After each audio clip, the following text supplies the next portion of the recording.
जय हिंद दोस्तों। अब आप अपने प्रॉपर्टी को किसी दूसरे से नहीं बेच सकते। आपको अपने जमीन को अपने भाई से बेचना पड़ेगा, अपने चाचा से बेचना पड़ेगा, अपने बहन से बेचना पड़ेगा, अपने रिश्तेदार में बेचना है, लेकिन दूसरे से आप अपने जमीन को अब नहीं बेच सकते हैं।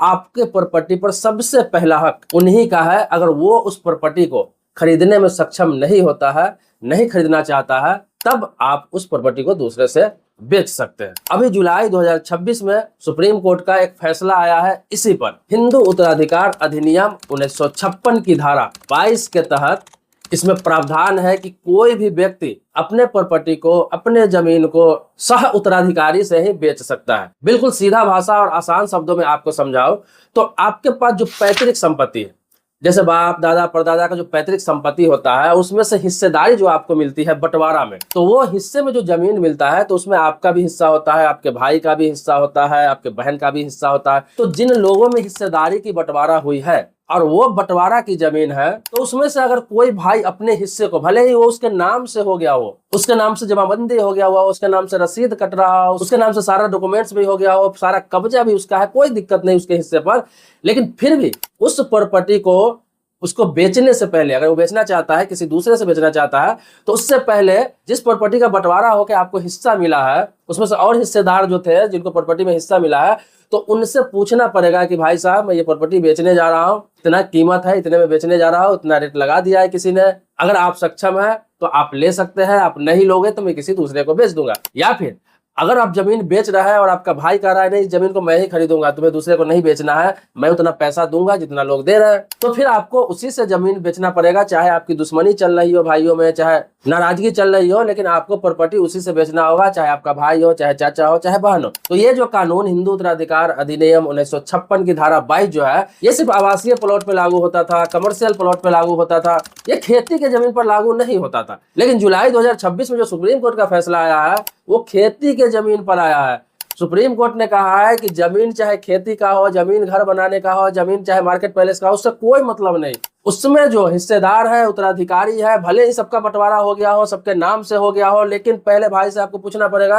अगर आप किसी को जमीन बेचने जा रहा है, प्रॉपर्टी बेचने जा रहा है, उस प्लॉट का बंटवारा जिसमें हुआ था पहले, उसमें से जितने भी लोग उत्तराधिकार हैं उनसे आपको एक बार सभी से पूछना होगा। अगर सभी ने मना कर दिया तब आप उस प्रॉपर्टी को बाहर बेच सकते हैं। ये नहीं कि नहीं बेच सकते, बेच सकते हैं, लेकिन सबको पूछना जरूरी है। तो ये जो कानून जो लागू होता है ये सिर्फ पैतृक संपत्ति पे लागू होता है।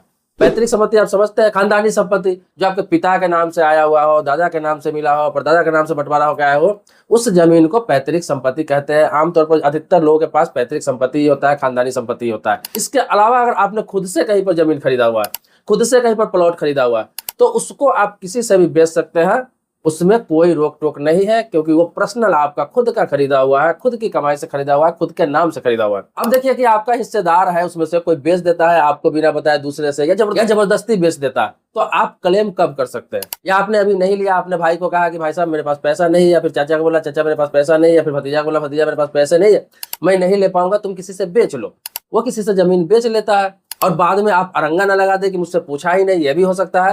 इसीलिए इसका टाइम निर्धारित किया गया है। टाइम यह है कि वो जमीन बेचने के बाद, अगर किसी दूसरे से जमीन बेच लेता है तो जमीन बेचने के 1 साल के अंदर ही आपको क्लेम करना पड़ेगा। अगर रजिस्ट्री के तारीख से, बेचने के तारीख से 1 साल के बाद आप क्लेम करते हैं तो उस क्लेम को कोर्ट एक्सेप्ट नहीं करेगा, उसका कोई वैल्यू नहीं रह जाएगा नियम के तहत। अगर आपसे बिना बताए आपका घर का सदस्य पैतृक संपत्ति, भले ही उसका खुद का हिस्सा हो, दूसरे से बेच भी रहा है, बेच भी दिया है, तो 1 साल के अंदर ही आपको क्लेम करना होगा। तो अब से कोई भी व्यक्ति, चाहे कोई भी जमीन हो, खेती का जमीन हो, घर का जमीन हो, किसी प्रकार की जमीन हो, प्रॉपर्टी हो, अगर वो पैतृक संपत्ति आपका कभी रहा हो, सब में बंटवारा हो गया हो, अगर वो प्रॉपर्टी अगर आपको लेने का मन है और आपका भाई चाचा कोई बेचना चाह रहा है और बिना बताए बेच दे रहा है, तो 1 साल के अंदर में आप सिविल कोर्ट में सिविल सूट दायर कर सकते हैं। तो रजिस्ट्री रद्द करने के लिए सिविल सूट दायर करेंगे तो उस पर कार्रवाई होती है, आपके पक्ष में फैसला आएगा और आपको मौका मिलेगा कि वो जमीन आपको मिल जाए। वो जितना भी जिससे जमीन बेचा होगा